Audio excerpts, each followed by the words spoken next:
Welcome back. You're watching the press preview, a first look at what's on the front pages as they arrive. It's time to see what's making the headlines with political commentator Tim Montgomerie and former head of news at Channel 4, Dorothy Byrne. They'll be with us from now until just before midnight. So let's see what's on some of those front pages for you now. The BBC apology tonight for Panorama's wrongful edit of President Trump's speech before the January the 6th Capitol riots is top item in The Guardian, which also reports that the BBC has rejected any demands to pay compensation. The Telegraph, meanwhile, leads with those reports of a second clip apparently being doctored by another BBC programme before Panorama. The damning report into the failings leading up to the murder of 10-year-old Sarah Sharif by her father and stepmother is top story in The Express, which says she was failed by officials afraid to cause offence. Those report findings are also the main story in tomorrow's Mail. As a new series of doctor strikes begin, The Times says a poll has shown that the majority are not in favour of the action over pay. Andrew Mountbatten Windsor's alleged involvement in the activities of paedophile Jeffrey Epstein is again lead in the Mirror. He has always denied any wrongdoing. Meanwhile, The Star says that Andrew's ex-wife, Sarah Ferguson, is to leave the UK. 84 in, 113 out. The Metro leads with the latest figures from the government's new migration deal with France, which the Home Secretary has hailed as a milestone. While the Eye says the UK is to unveil new and tougher Denmark-style rules for immigration.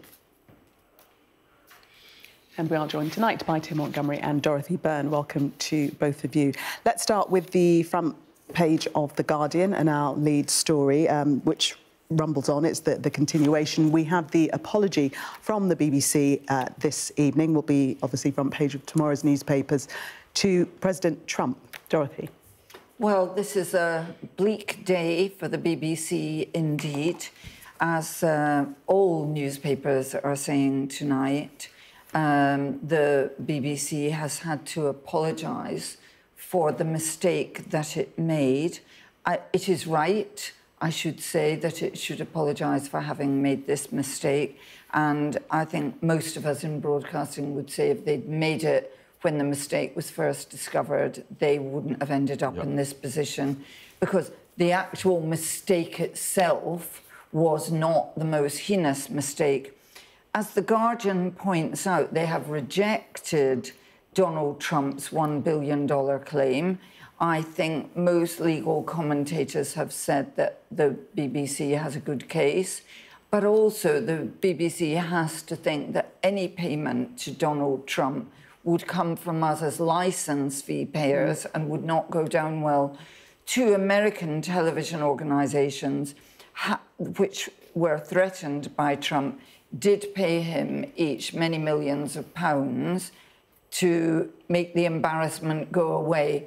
But I don't really think that was an option for the BBC. So they have made the apology, Tim.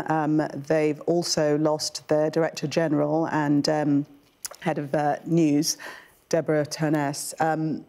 Will that be enough to placate Donald Trump? I don't think Donald Trump will be, until he gets blood, he probably won't be happy. So as someone who has been very interested in BBC bias and concerned about BBC bias for some time, I think they were obviously wrong professionally to splice the tape in the way that they did. But did the spliced tape really somehow misrepresent how Trump had behaved on that day? I would say no. It was a wrong thing to do. But actually, Trump on that day, January the 6th, did at least stoke up anger, if nothing else. And so I think in the Prescott report that the Telegraph revealed, was it last week, a couple of weeks ago, started to do their stories on it. There are much more serious allegations. Much more serious allegations, for example, about how the BBC covered the trans issue and actually suppressed opinion that was different from the then authorised opinion within its own ranks. Now, that, for a broadcaster, if that is true, is a very serious affair. And those of us who worry about independent, public service broadcasting should be much more worried about that. And in a way, the BBC won't like this publicity at all.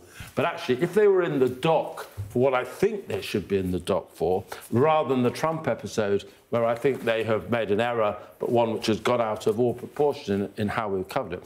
I think it would probably, that if they were in the dock for the trans issue and the way they limited free speech in the autumn, that would be a much better service of us as the public, and where the BBC do need to improve. Yeah, and I would just say we should not forget that those people were marching because Donald Trump had said that he did not lose the election, and that was fake news because he did lose the election.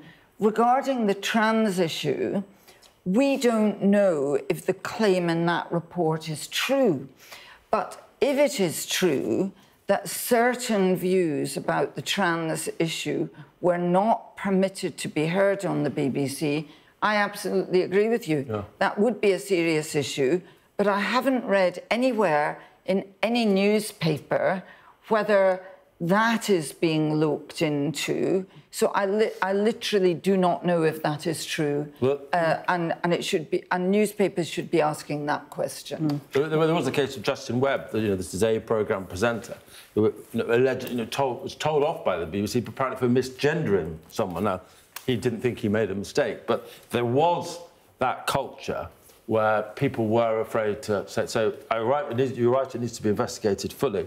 But if it is investigated fully, I think the BBC will have a lot of questions to answer. And the whole culture on trans issues has been in most corporations. It's come through the human resources and other departments in firms. I think it hit the BBC particularly strongly because they're a broadcaster. So it didn't just affect internal procedures, it affected how they operated as broadcasters to us. This is obviously another area that you're suggesting that the BBC needs to examine their culture and certainly the way that they inform staff. But coming back to the panorama, the other story that the Telegraph has tomorrow on the front page is that there was another programme that also did a similar thing with splicing two clips together an hour apart long before Panorama. This is a Newsnight. Dorothy. Yes, and that is very embarrassing for the BBC. In the case of the Newsnight, newspapers are saying, I didn't watch this programme, that actually a former advisor to Trump was on the programme and did say, you've spliced two things together, and therefore in that programme, in that sense, there was balance within the programme. But this is a very basic thing in television journalism, that, yes, we edit speeches, and you have to edit Donald Trump because he goes on and on and on. He's very hard to edit because he's often contradictory, but you should never edit a speech so that it misleads. And it's such a basic mistake. Perhaps we should go and give a little bit of advice to the BBC how to edit a speech. They ought to know it. Well, you see, I reckon they do know. And I think the problem with the BBC, the culture in it is, like most British people, they are not fans of Trump.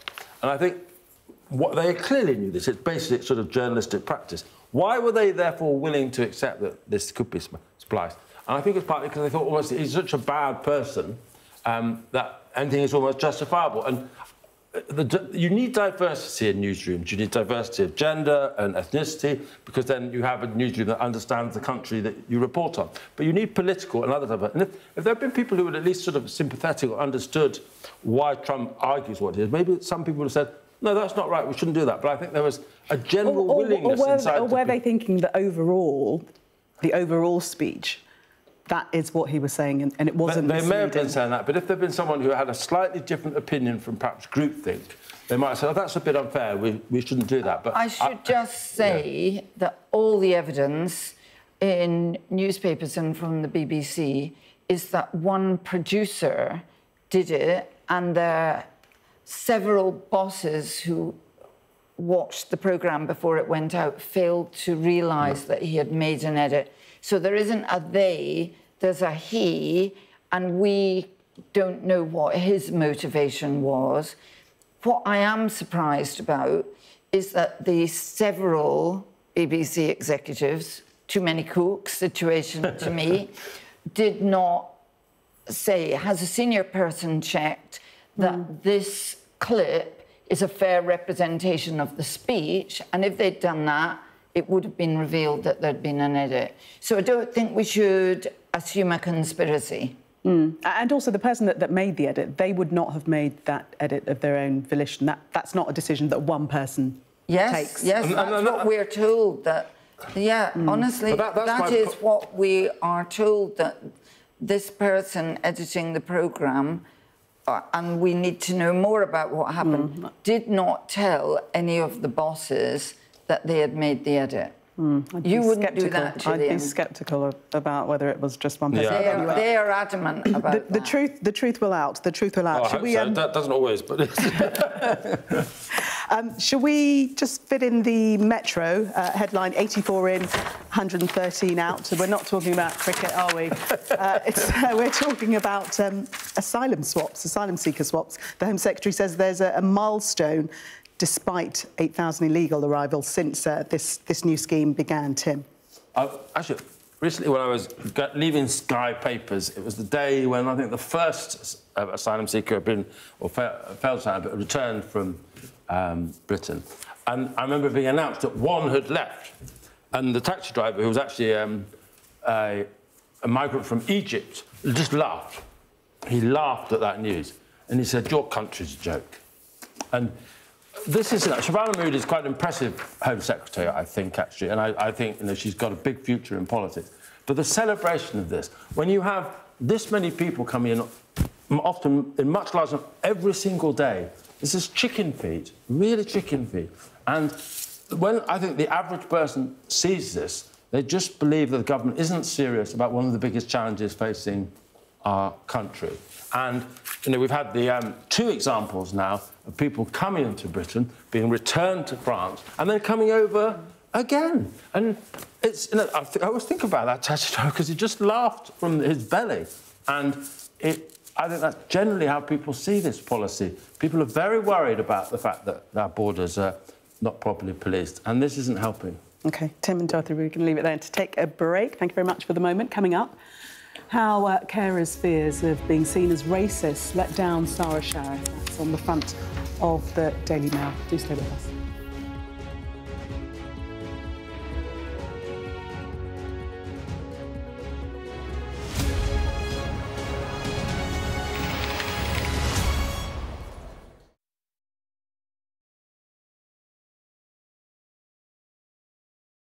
I'm Siobhan Robbins, Sky's Europe correspondent based here in Berlin. In Sweden, police have seized a lethal stash. Anyone of any age could say, "I'll do that for £1 million," and then have to go and shoot someone. Yes. Sky News, the full story first. I'm Greg Milam and I'm Sky's Chief North of England correspondent. This is insane. This was a bustling residential area. I'm Yusra Al-Bagher, Sky's Africa correspondent based in Johannesburg, South Africa. How difficult is this to police tonight? Off the scale. I'm Dan Whitehead, Sky News' West of England and Wales correspondent. I'm David Blevins, one of Sky's US correspondents, based in Washington, D.C. Conor, what did you say to the President? What did you say? He's had a great meeting with him. He's a great man. David Blevins from Sky News. Fire chiefs say that they're really stretched to the limit and running out of water. What have you got to say to that? Sky News in the UK, why do you think the President should intervene on Iran?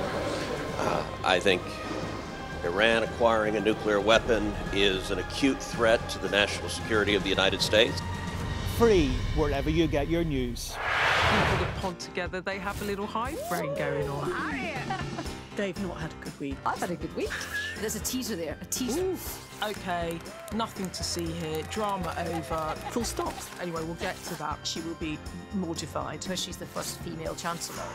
I popped upstairs, made myself a cheese sandwich, and now I'm with you. Annalise has come dressed in the magenta of electoral dysfunction. Available wherever you get your podcasts.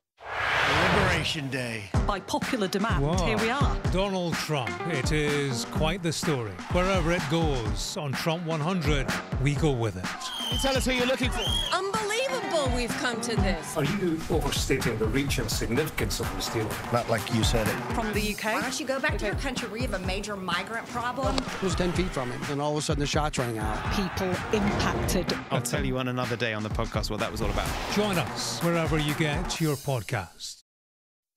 I'm Katie Spencer and I'm Sky News' arts and entertainment correspondent. Maverick here on the red carpet. I'm so excited, Hello, Tom Cruise. Katie Spencer, Sky News in London.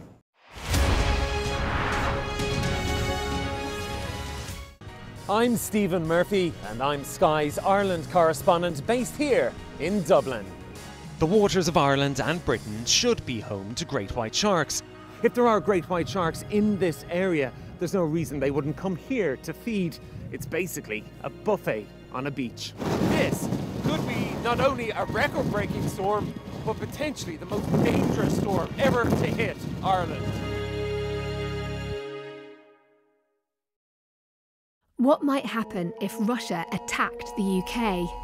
This is clearly an enormous show of force. It is definitely out of the ordinary. We ran a war game with former ministers back in the hot seat. Ben Wallace. Amber Rudd. Jack Straw. It's the kind of war game that's genuinely tested inside government. The Russians are signalling that there may be an attack. Russia knows our weaknesses, but do you? I'm Deborah Haynes.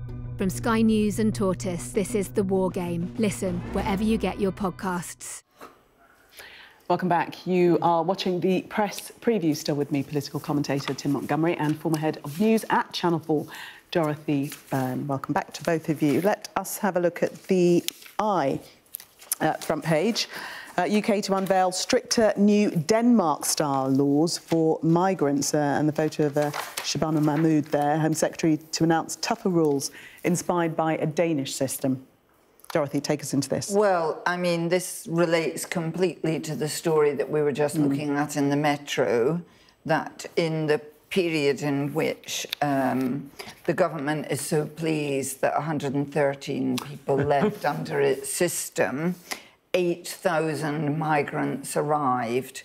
And if that policy had ever had a chance, which is doubtful perhaps, it's clearly not worked. So now Shabana Mahmood, who is generally well thought of across political parties, is going to announce these tougher Danish-style rules, which include clamping down on migrants' use of Article 8, the right to a family life, to get deportations halted in UK courts.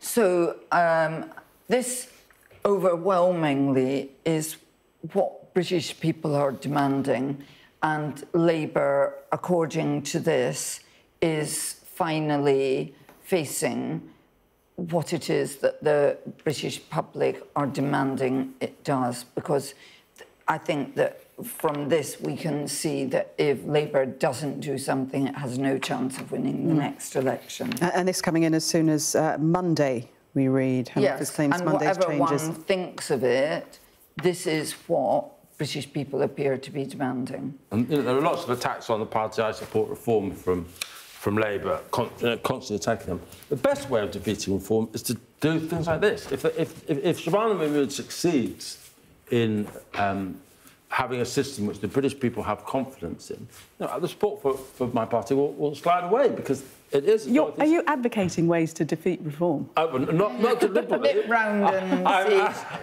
see Keir Starmer and help him. It is one of the greatest compliments you can make to a party, sort of to imitate them. But Dorothy's right. This isn't like an issue where, most Liberal Democrats, most Labour voters, most want this, and it's been the political establishment that have denied doing this for a long time. I think Shabana Mahmood is a very interesting politician, because I think she gets that. Now, whether Labour MPs will actually allow the government to do this, there's been a lot of Labour MPs on the radio and TV over recent days saying that this goes too far. That's the problem. It's the internal Labour divisions on this rather than what the British people want. OK, Tim and Dorothy, we must leave it there. Thank you very much for the moment. Let's take a look at the weather for you now. Well, the north will be drier and colder tomorrow, while southern parts look mild and very unsettled. Storm Claudia, named by the Spanish, will bring prolonged heavy rain to the south, with flooding and disruption likely. Expect 30 to 50 millimetres widely, more for parts of central England, East Wales and South East Ireland, where amber warnings have been issued. Up to 150 millimetres is possible for east-facing hills in South East Wales. Much of the south will have a wet and windy start tomorrow, while northern areas look mainly dry. Coming up next on Sky News at 11, the BBC has apologised to Donald Trump tonight over Panorama's editing of his January the 6th speech that says it strongly disagrees there's a basis for a defamation claim. We are under Israeli military restrictions in terms of some of the things that we can film, but it's important to be in there. What a slow drive for the president as he approaches his golf club. 4 more years! Free wherever you get your news. I'm Mark Stone and I'm Sky's correspondent based here in Washington, D.C.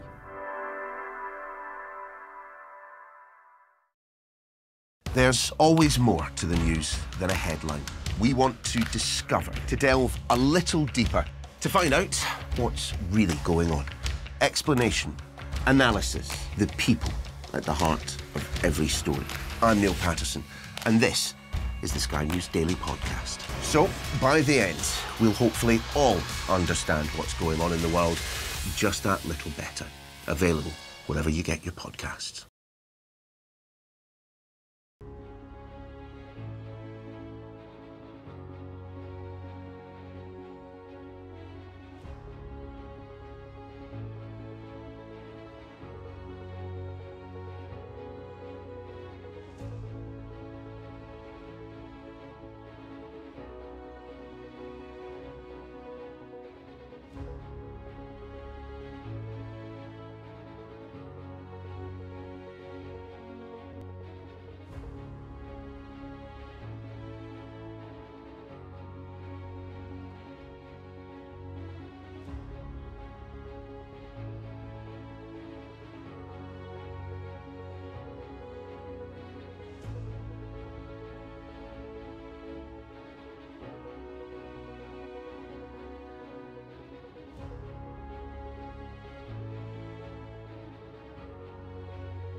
It's 11 o'clock. This is Sky News' extended press preview. Our top story.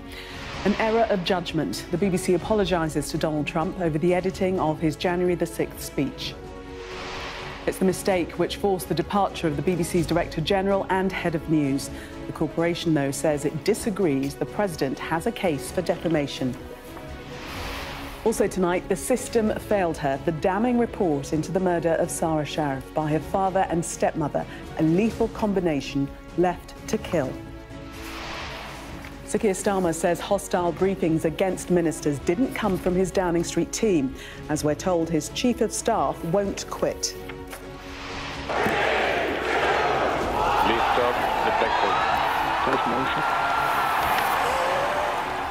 The mission to Mars, launched by the man from Amazon, Jeff Bezos' rocket company, blasts into space.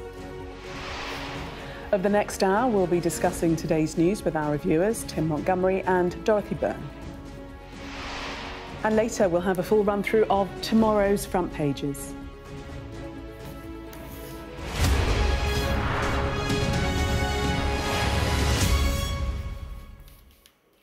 Good evening. The BBC has apologised to Donald Trump tonight over Panorama's editing of his January the 6th speech. The corporation said it was an error of judgment and the programme would not be broadcast again, but it disagreed that the president had been defamed. The White House said tonight it's for Donald Trump's outside counsel or lawyer to respond. It's come as the BBC confirmed it's examining allegations that Panorama wasn't the only BBC News and Current Affairs programme to make a misleading edit of the president's speech. Well, over the next hour, we'll bring you tonight's headlines, tomorrow's front pages and the views of our paper reviewers, political commentator Tim Montgomerie and former head of news at Channel 4, Dorothy Byrne. But first, let's bring you that BBC statement. Lawyers for the BBC have written to President Trump's legal team in response to a letter received on Sunday. BBC Chair Samir Shah has separately sent a personal letter to the White House, making clear to President Trump that he and the corporation are sorry for the edit of the president's speech on the 6th of January 2021, which featured in the programme. The BBC has no plans to rebroadcast the documentary Trump: A Second Chance on any BBC platforms. While the BBC sincerely regrets the manner in which the video clip was edited, we strongly disagree there is a basis for a defamation claim. And our arts and entertainment correspondent Katie Spencer has the latest. Time was running out. I think all eyes had been on the BBC to see how exactly they were going to respond. If the corporation's lawyers had waited much longer, I think it would have been accused once again of failing to act swiftly and decisively, really. And that's arguably what brought the BBC to this point of crisis, the double resignation that we saw last Sunday in the first place. Now, in that statement, I think really it is an attempt to ensure that nobody loses face. In an interview with Fox News earlier this week, Donald Trump said he felt that he had an obligation to sue the BBC because he felt that he'd been defrauded in the public eye by them. What this does is this gives the president something to claim as a victory because they do apologise here. And I think few within journalism would defend the edits that Panorama aired. But it was equally important for the corporation to use this moment to stand by its journalists, and it has done so with this. I think a lot of legal experts had agreed with what the BBC imply here, that it is questionable that Trump has any grounds for a defamation claim. It's even unclear whether or not this Panorama was ever broadcast in Florida or even widely distributed across the states where this lawsuit itself has been lodged. But while it was a misleading edit, Trump did tell his supporters to fight like hell, and that's an accurate quote. So I think defamation is questionable. The question is, as well, on top of that, is whether or not a personal letter from the BBC chair, Samir Shah, will be enough to silence a president who's successfully taken on other media outlets that he has felt wronged by. This really is a pivotal moment. The BBC must be seen to be acting on this, to act decisively, or risk losing the reputation that it's spent decades building. So I think tonight this is an attempt really to kind of make sure that everyone can walk away from this saving face in a bit. And look, combined as well with the fact tonight that you've got fresh allegations reported by The Telegraph that an episode of Newsnight did a similar edit, it only really does deepen the sense of turmoil that you've got at the BBC at the moment. Well, earlier I spoke to our US correspondent David Blevins on the question of whether the apology from the BBC will be enough for Donald Trump. That is a question we put to the White House. No comment from them. They say this is a matter for the president's private counsel. You can imagine he would welcome an apology. He would welcome the fact that they are not going to show the programme again. But of course, Donald Trump is a businessman and he was seeking compensation. And the BBC has strongly dismissed his defamation claim. So he will now have to make a judgment call. Of course, he does have a reputation for threatening to sue media organisations and then not carrying through with a lawsuit. For example, when Paramount paid him $16 million over how CBS had edited an interview with his political rival Kamala Harris, or when Disney paid him $15 million over how ABC News had reported a case against him. Those were legal settlements, not courtroom victories. And there is no guarantee he would win if he chose to sue the BBC, because he's taking this case in Florida. He would have to prove that enough people viewed the BBC content to have caused him financial and reputational harm. The BBC, like every organisation in the media, is protected by the First Amendment of the US Constitution, and it is notoriously difficult to prove malicious intent when you're dealing with a public figure. So the short answer is we don't yet know if he is going to continue to seek compensation from the BBC or if apology will indeed be enough. Well, let's see how tomorrow's newspapers are reacting to that story. The apology is top item in The Guardian, but the paper also reports that the BBC has rejected any demands to pay compensation. The Eye similarly reporting on the apology from the BBC over the edit in the Panorama documentary. The Telegraph reports that the BBC apparently doctored a second clip on their Newsnight programme 2 years before Panorama. Well, let's get the thoughts of our guests tonight, Tim Montgomerie and Dorothy Byrne. So, the BBC has made the apology. The deadline is tomorrow. They've got that apology in before then, and also a personal letter from Samir Shah to Donald Trump. The big question, as I asked David Blevins before, is will it be enough to placate Donald Trump? Well, nothing placates Donald Trump. Donald Trump wanted to humiliate the BBC, has humiliated the BBC, and he will carry on, as he and his advisers have this week, saying that the BBC are liars and fake news. We in Britain should remain calm and say, what was the fake news on that day? And the fake news on that day that mattered and was of significance was that Donald Trump said that he had won the election. That was fake news, and that was why those people marched on Capitol Hill. And I think that the attitude that British people would take is that it was right when the BBC made a mistake that it should apologise, and it, of course, should have apologised more quickly, and it would have saved itself this problem. But the BBC should not pay Donald Trump. Licence fee payers' money should not go to Trump.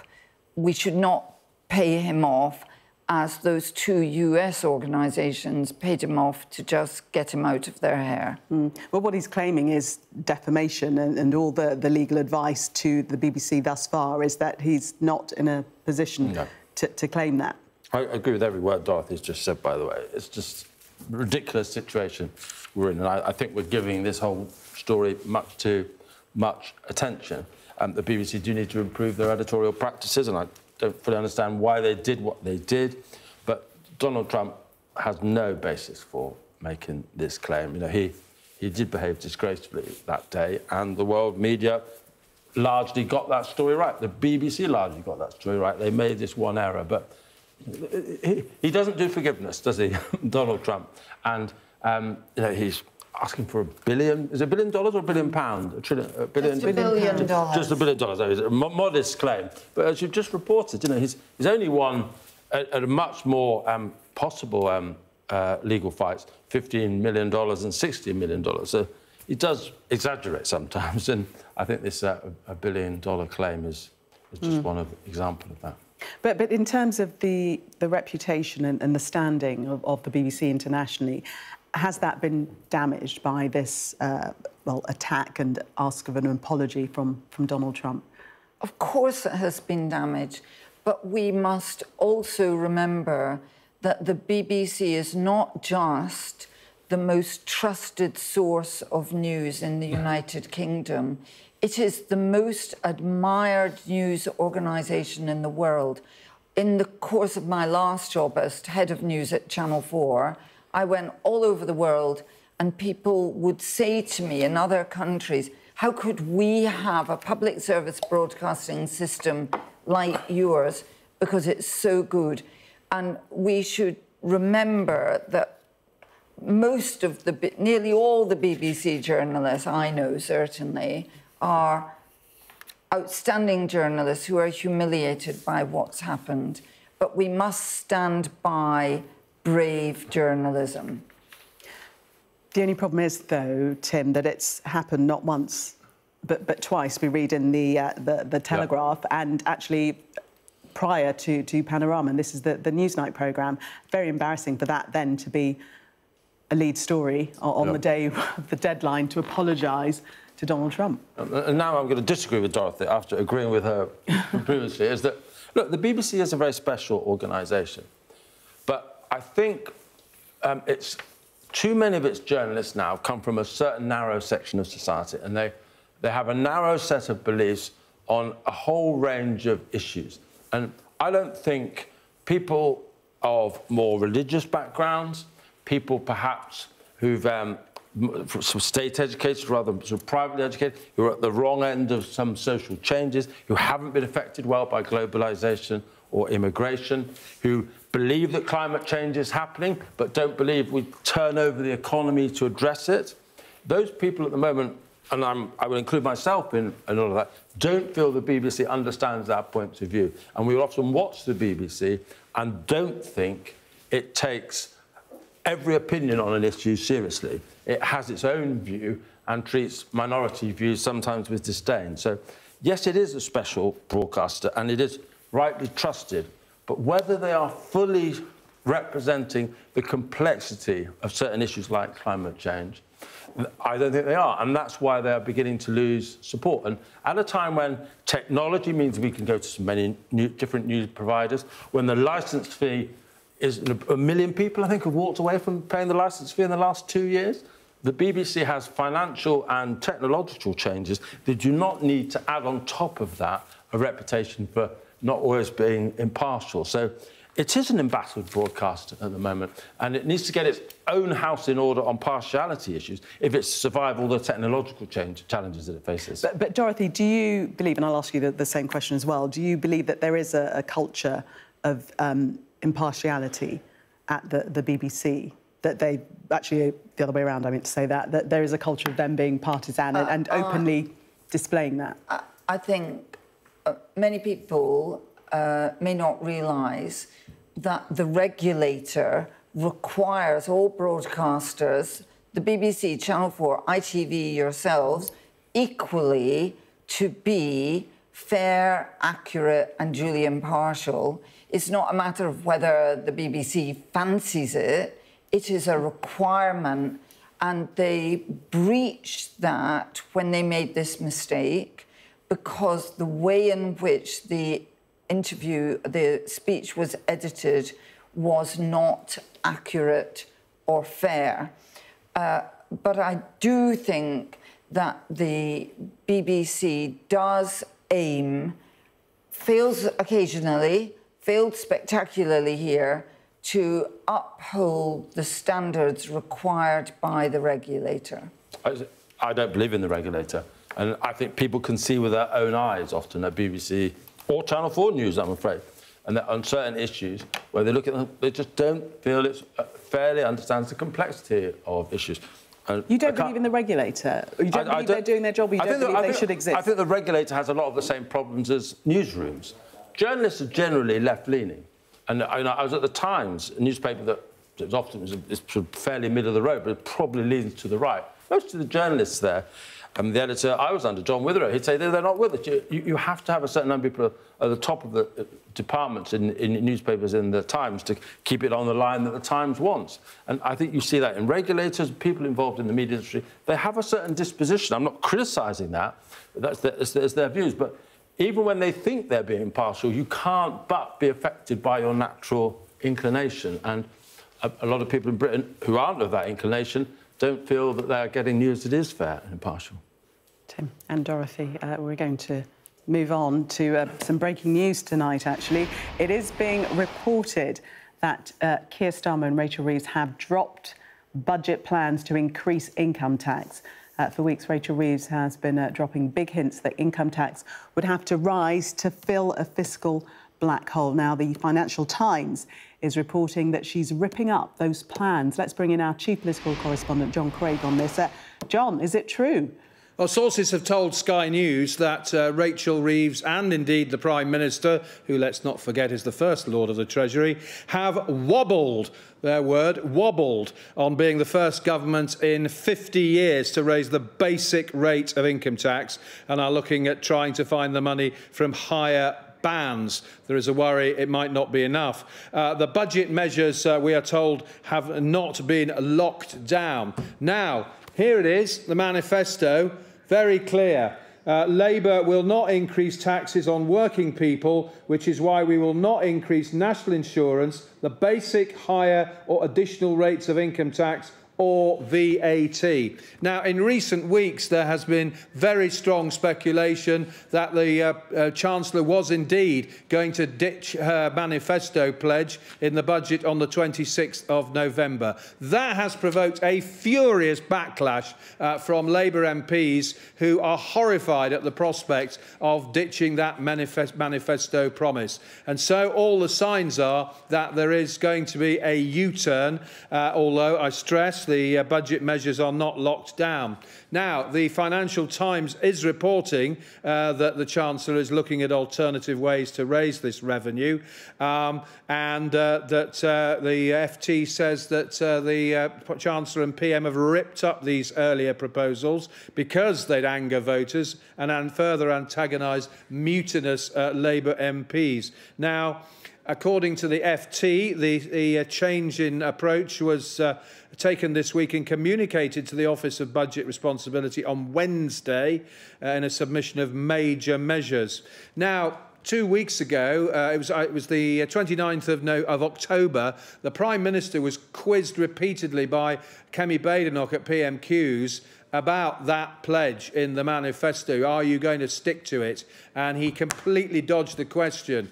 And there was also a question that day from a Tory backbencher, Mike Wood. What about personal allowances? Well, it does seem that they are in danger because the FT story is suggesting that one option to raise revenue is cutting the thresholds at which people pay different rates of income tax.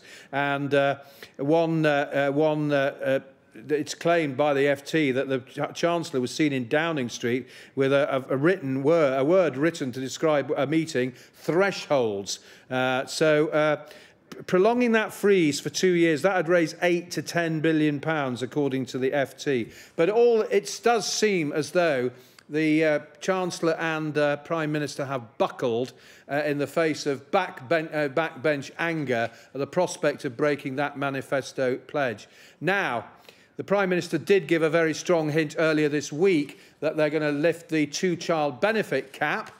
So if they keep to the manifesto and do that, then that will please Labour backbenchers and no doubt please a lot of voters as well. It does seem that the perils the Prime Minister's facing at the moment mean that he and the Chancellor don't want to risk further fury from their own backbenchers and, of course, the voters, who would have to pay more in income tax. It was Dennis Healey in 1975 who was the last Chancellor to raise the basic rate of income tax. Went up then from 33p to 35. Previous year, he'd raised it from 30 to 33. So if Rachel Reeves had done that, it would have been massively unpopular. Now, according to our sources, they have wobbled, in the words of a source speaking to Sky News, and looking at alternative measures. John, thank you very much for the moment. Well, let's take a look at some of the papers concerning the budget. The Times is reporting that Rachel Reeves has abandoned plans for a tax raid on lawyers, accountants and private doctors amid pressure to raise income tax. The Eye reports on Reeves' plan to offer a mansion tax deferral for cash-poor owners. Let's get the thoughts of Tim and Dorothy once again. You can already hear Tim's thoughts because it's laughing his head off. It's unbelievable. Honestly, I'm not a Labour supporter, so people can dismiss what I'm saying, but this is an absolute shambles. We've had months now of speculation where investors, business people have not known what the future is going to... There's been kites flown everywhere. And they couldn't really have been clearer over the last 2 weeks. We had that bizarre Rachel Reeves early morning press conference. We had Keir Starmer basically admit that income tax was going to rise. And now this extraordinary U-turn. It's almost, Gillian, as if they don't know what they're doing. Is it a shambles? Or is it that they're listening to their A, backbenchers, and B, the public? Well, I don't know if they're listening to their backbenchers. Perhaps their backbenchers have frightened them to death, because no one, if they were to have gone ahead, and it sounds like if John Craig and the FT are both sort of hearing the same thing, it does seem like they've wobbled. If they had gone ahead with this pledge, they shouldn't have made the pledge in the first place. The right way of addressing the shortfall is an increase in income tax, but they promised that they wouldn't do it.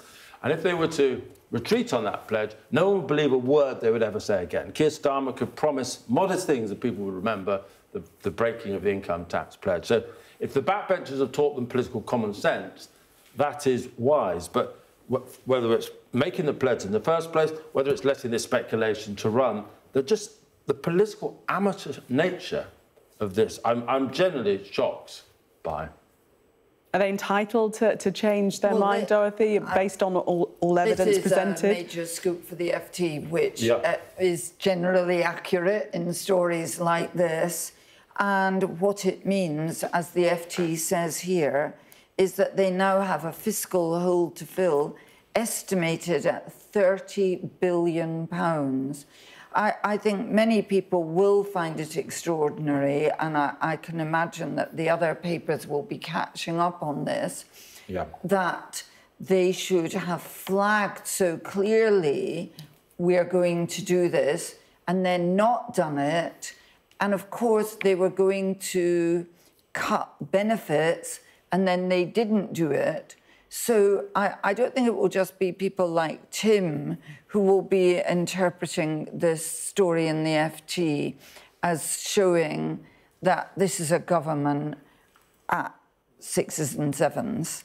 Well, 6 and 7 billion, probably. And also for her, according to the FT, to have been seen leaving Downing Street. It just always happens. With a photograph. With a photograph with a single word written, thresholds. That is a bit of a giveaway that maybe they're looking at thresholds. But they will have to find the money in some other way.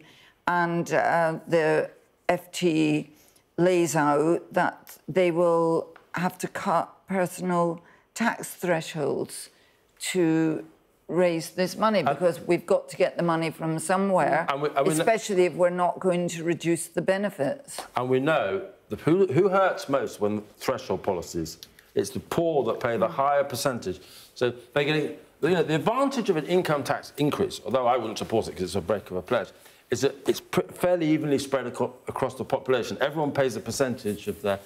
Bringing thresholds down means the poor pay a much higher percentage of their income in tax. And so they are doing something that Labour backbenchers may like in the short run, but as you know, in terms of the party's overall long-term brand, they're supposed to be the party of the working class. They're supposed to be... They're not anymore. The working class have largely abandoned them.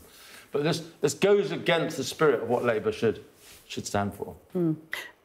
In terms of, you know, nobody's going to be happy for whatever they do. Was it more important not to break the manifesto pledge than to not raise taxes? Well, as this article says, it was more important not to upset their own backbenchers. And that is what I think a lot of people will take from this story, that although Starmer and Reeves have this huge majority, they are powerless to do what they really want to do because they dare not upset their own backbenchers. And the backbenchers already stopped the welfare reforms. And you know, it is extraordinary. 170 majority, whatever it is, and they can't get things through. And it's a weak government, which is not in charge of its own destiny. Tim and Dorothy, thank you very much for your thoughts thus far. We're going to take a break. Coming up, this on the front of the Mail that says the fear of being seen as racist contributed to the failures that doomed Sarah Sharif. Stay with us.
I'm Stephen Murphy, and I'm Sky's Ireland correspondent based here in Dublin. The waters of Ireland and Britain should be home to great white sharks. If there are great white sharks in this area, there's no reason they wouldn't come here to feed. It's basically a buffet on a beach. This could be not only a record-breaking storm, but potentially the most dangerous storm ever to hit Ireland. What might happen if Russia attacked the UK? This is clearly an enormous show of force. It is definitely out of the ordinary. We ran a war game with former ministers back in the hot seat. Ben Wallace. Amber Rudd. Jack Straw. It's the kind of war game that's genuinely tested inside government. The Russians are signalling that there may be an attack. Russia knows our weaknesses, but do you? I'm Deborah Haynes. From Sky News and Tortoise, this is The War Game. Listen wherever you get your podcasts. We are under Israeli military restrictions in terms of some of the things that we can film, but it's important to be in there. What a slow drive for the president as he approaches his golf club. 4 more years! Free wherever you get your news. I'm Mark Stone and I'm Sky's correspondent based here in Washington, D.C.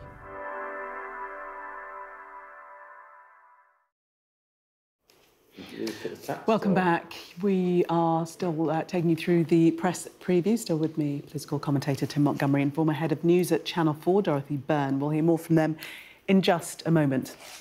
But first, a damning report into the death of Sarah Sharif, who was murdered by her father and stepmother in 2023, has revealed multiple failings of safeguarding. A particular aspect in her case was her withdrawal from school. The report saying her killers used home education to keep Sarah hidden from view. Rachel Venables reports. Take a deep breath and tell me what's happened. I cannot. I physically punished my daughter and she died. Your daughter has died? I killed my daughter. How have you killed your daughter? I beat her up. It wasn't my intention to kill her, but I beat her up too much. That was the 999 call Irfan Sharif made after murdering his daughter and fleeing to Pakistan. A caring, confident little girl who'd loved singing and dancing. The abuse Sarah Sharif suffered at home was later described in court as torture.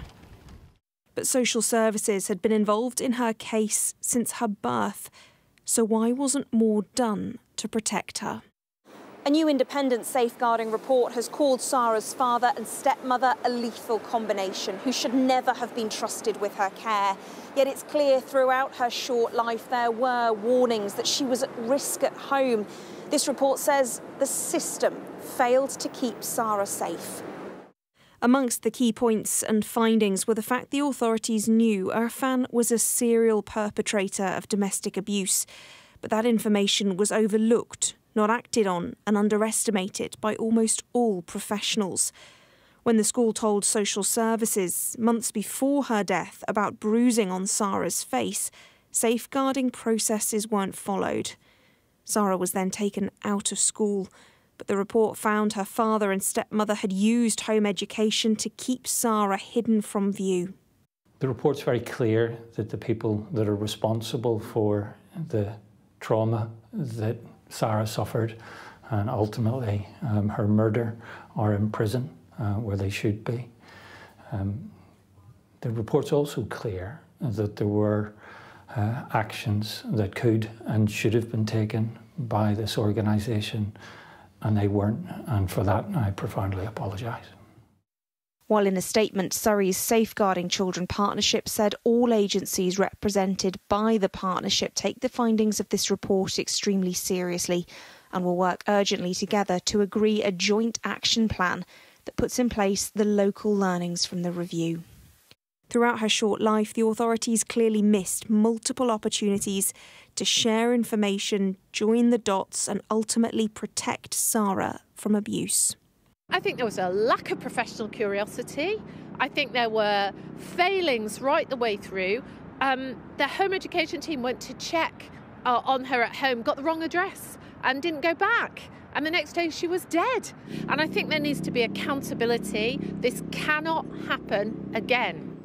The report contains 15 recommendations, including national calls to change the rules on homeschooling and to provide better training for safeguarding teams on domestic abuse. We do have a system of accountability for children's social care. It's through Ofsted and Ofsted inspections. They've seen that in Surrey, the local authority where this was the case, that things have improved since Sarah's death, which is really positive. But we do need to make sure we're holding the system to account so that it's got the conditions right for good decisions to be made.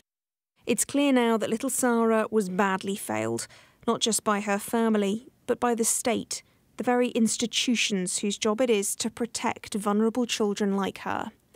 Rachel Venables, Sky News in Surrey. And here's how tomorrow's newspapers are covering that story. The Mail, the Daily Mail, says that the fear of being seen as racist contributed to the failures that caused the death of Sarah Sharif. While the Daily Express lead with a similar line saying that Sarah Sharif was failed by officials who were afraid to cause offence. The Eye declare that the murdered 10-year-old was failed by the safeguarding system throughout her short life.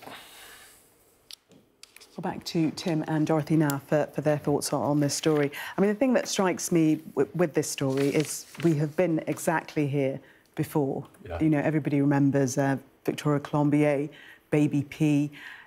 In each of those instances, reports, this must never happen again, and yet it has. It hasn't, yeah. No. Well, Dorothy and I were talking a little bit about the story before we came on air, and I think there is truth to what the Mail and the Express says. The racial oversensitivity was a contributing factor. But I think the overall balance of the testimony is much more related to lots of traditional incidents of children being very badly abused and of all different colours and communities, but just the system not picking these things up. And it has happened again. And what is happening, I would sort of just make the broader point, really, is the scale of abuse that happens in our country, I'm afraid, is much bigger than I ever conceived of. I'm involved in a think tank called the Centre for Social Justice, and there's not enough investigation into it yet, but there was, during the lockdown period in particular, when families were locked up together, it was just a nightmare for a lot of people, particularly in inadequate accommodation and without access to green spaces. And the level of abuse that was being reported to the authorities there and that people became aware of later on in the lockdown, not immediately, I think were factors that, for example, led Nicola Sturgeon to become much more sceptical about what lockdowns were happening. And so, look, the authorities do make mistakes. Individual social workers make mistakes. But we shouldn't be under any illusions about the scale of this problem. I was brought up in a loving and secure home, very privileged, and I don't think I, until recently, took the mental leap because I couldn't envisage how parents could treat their kids like this. But it is a huge problem, and I don't think the system is adequately resourced. But I'm not sure we'll ever be adequately resourced if we have quite so much family breakdown as well, because a lot of the evidence is that there are cases where the natural parents of a child abuse their children, but it's much more common where there is step-family arrangements and instability in the household where different men are perhaps coming into the homes. And so I think this challenge is one that's huge for society, and I don't think we've really begun to step up to face it. But we have had instances of it before, and we have had reports and investigations before, but it doesn't seem that we've learned anything from them. No, and actually in this case it was her father. And when she was born, there was consideration given to her being taken into care because of the serious and significance of his violence to his wife and other children. And what I have seen myself is that too often courts say, well, a man has been very violent to his wife or partner, but not to his child. Actually, in this case, he had been apparently violent to children, but they then don't take into account that if the wife is saying he is violent, then a child shouldn't be left with him. But if you look at the summary in newspapers of this report into what happened, it's case after case, incident after incident of failure, even right down to the fact that they were due to visit her the day before to see why she wasn't at school, but they had been given the wrong address. Again and again, it's chaos in the way that social services, educational services, and the police work together to protect these children. I don't think they even were given the wrong address, by the way. I think they went to the wrong door.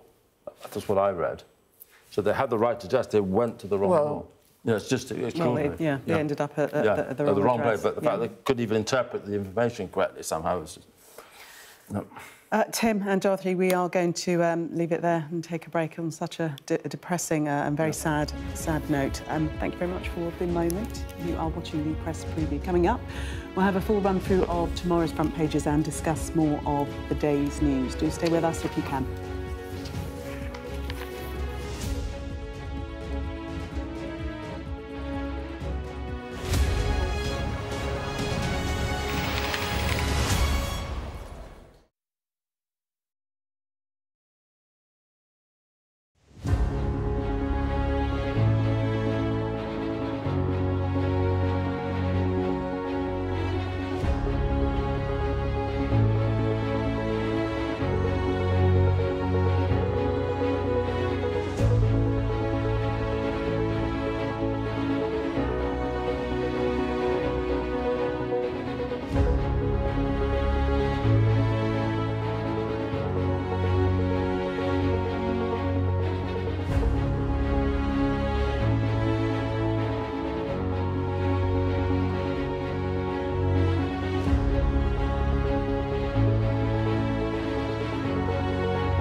There's always more to the news than a headline.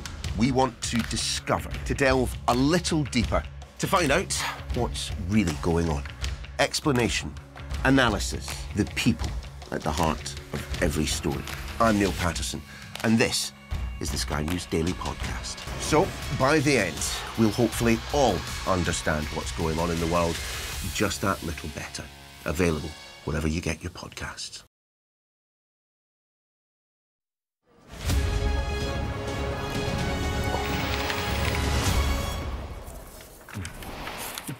Welcome back. You are watching the press preview of some of the stories making tomorrow's newspapers. We're joined once again by political commentator Tim Montgomerie and former head of news at Channel 4, Dorothy Byrne. So we are starting off with the Times front page. Dorothy, take us into this story first. Well, this is a very interesting story.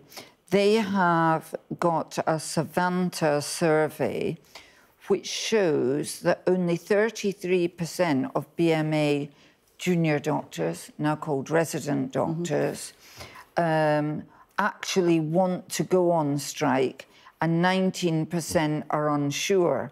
And therefore, the paper raises the point that if this is what a survey is showing, the union should have done a proper survey of all its members to check that they are in favour of this strike, because this strike is going to have a huge effect on us. That is something that we've been hearing for a while, that actually not all of the resident doctors are in favour of the strike. But, I mean, the motion has been carried. It is going ahead, starting tomorrow. Yeah. Well, there's a certain legal delay allowed after having an authorisation for strike action, and the doctors, leaders' unions are given a certain mandate for that period, and they don't. Every time there's a slightly revised offer, they can decide whether or not to return to have a vote. And I think what this survey of doctors suggests is maybe that the legal freedom that union leaders have for this negotiated period needs to be looked at again, because I think what the thing that might be on a lot of doctors' minds is I think public opinion has generally changed on this issue as well. Doctors are well regarded by the public, and I think when they first took strike action, there was a lot of sympathy for them. But they were given a good award by the Labour Party when it came into government, and I think Wes Streeting, the Health Secretary, thought that would be enough. But then to come back for more, I think the public patience has worn thin when we know the challenges that the NHS faces, and waiting lists are still long. And so I wonder whether part of why doctors have shifted in this welcome way is that they realise that most of us are under pressure financially in some way or other. Inflation still is high relative to historical levels.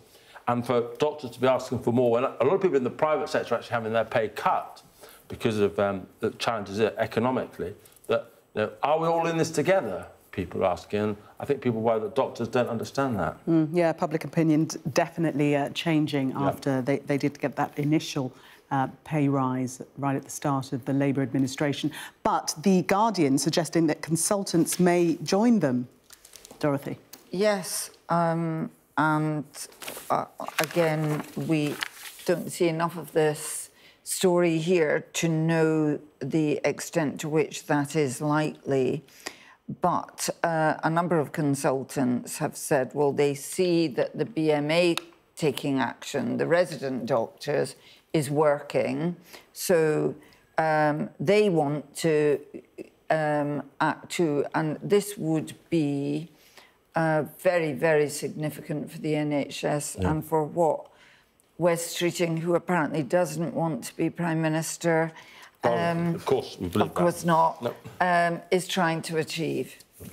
Look, the fact is, I know my sort of local hospital in Wiltshire, Salisbury, when the junior doctors are on strike, some people say you get a better service because who steps in? It's the consultants. They come and look after you. So if actually you're going to have the consultants on strike at the same time, then the strike really, really bites, and people don't get the basic care that they want. We're running out of time rapidly, but let's just end on this story in the Metro. Page 6 of the Metro. Money for old rope, literally. I'm not sure about this one. I haven't... Oh, have you got this one? It's your favourite, isn't it? It's amazing. Oh, yeah, I've seen the pile of old rope. Yeah. There we are. It really is old rope. There it is. Oh, right, yeah. But let's be fair, it's old rope of all different sorts. Apparently, it's about 10 tons of rope. The smelly rope, so that if you buy it and have it in your house, Tim, right, I'm sure it wouldn't be for £1 million too smelly, and it's only £1 million. Yeah, well, I'm going to speak if for all of someone us. Buys it. Let's speak for all of us. I don't think we can afford it.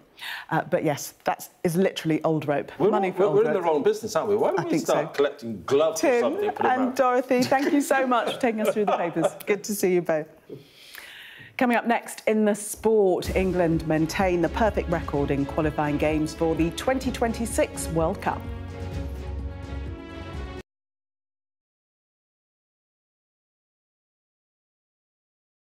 I'm Siobhan Robbins, Sky's Europe correspondent based here in Berlin. In Sweden, police have seized a lethal stash. Anyone of any age could say, I'll do that for £1 million and then have to go and shoot someone. Yes. Sky News, the full story first. I'm Greg Milam and I'm Sky's Chief North of England correspondent. This is insane. This was a bustling residential area. I'm Yusra Al-Bagher, Sky's Africa correspondent based in Johannesburg, South Africa. How difficult is this to police tonight? Off the scale. I'm Dan Whitehead, Sky News' West of England and Wales correspondent. I'm David Blevins, one of Sky's US correspondents based in Washington, D.C. Connor, what did you say to the President? What did you say? He's had a great meeting with him. He's a great man. David Blevins from Sky News. Fire chiefs say that they're really stretched to the limit and running out of water. What have you got to say to that? Sky News in the UK, why do you think the President should intervene on Iran?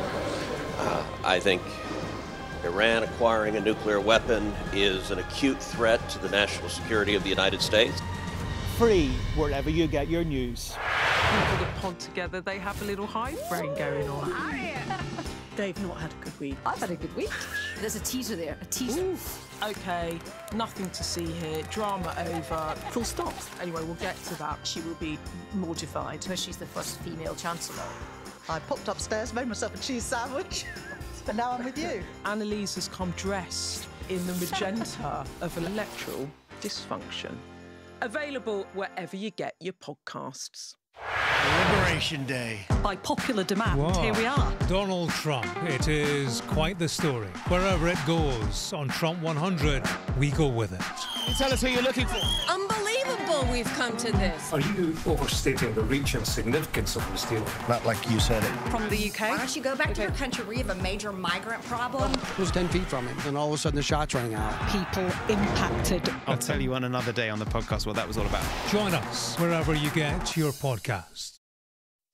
I'm Katie Spencer and I'm Sky News' arts and entertainment correspondent. Maverick here on the red carpet. I'm so excited, Hello, how are Tom you? Cruise. Katie Spencer, Sky News in London.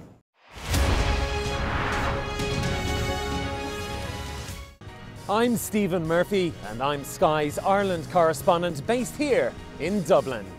The waters of Ireland and Britain should be home to great white sharks. If there are great white sharks in this area, there's no reason they wouldn't come here to feed.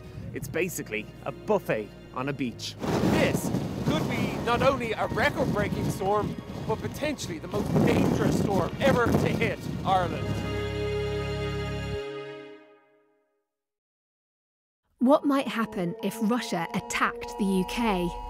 This is clearly an enormous show of force. It is definitely out of the ordinary. We ran a war game with former ministers back in the hot seat. Ben Wallace. Amber Rudd. Jack Straw. It's the kind of war game that's genuinely tested inside government. The Russians are signalling that there may be an attack. Russia knows our weaknesses, but do you? I'm Deborah Haynes. From Sky News and Tortoise, this is The War Game. Listen wherever you get your podcasts. Time now to get all the very latest sports news with Mark.